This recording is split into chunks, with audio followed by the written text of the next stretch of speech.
Werras P.T.K. The Ghost Rider Bustlam Trap on a basta Honesty, one you want to trust her. You Rodney, levels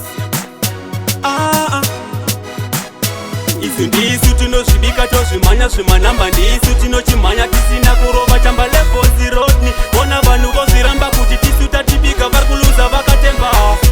Tisu toshimanya shimanamba Ndisu tinochimanya tisina kurova chamba levels Rodney, ona vanhu vozviramba kuti tisu tatibika varikuluza vakatemba Ostama atisati tatanga kuponda ngoma ndinoita kuvaranga tisu mabhuru kandigare ndangova reminder tisu tinocheka kutokura grinder vanozviti vari padenga asi ndavaraunda ngoma dzavo dziri si dzangu dzichisaunda tojambisa netsaitsitsi nalinda ukangojambisa mabhebhi marasta wapinda isu ndisu tinozvibika tozvimanya zvimanamba ndisu tinochimhanya tisina kurova chamba levels Rodney, ona vanhu vozviramba kuti tisu tatibika vari kuluza vakatemba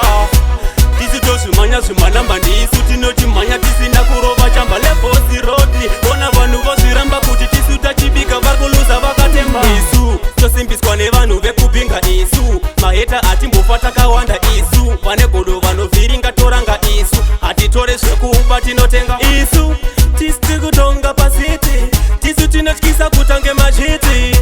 long time tichingobika ngoma kana uri heta you better run away isu tinozvibika tozvimanya zvimanamba ndisu tinochimhanya tisina kurova chamba levels Rodney, ona vanhu vozviramba kuti tisu tatibika vari kuluza vakatemba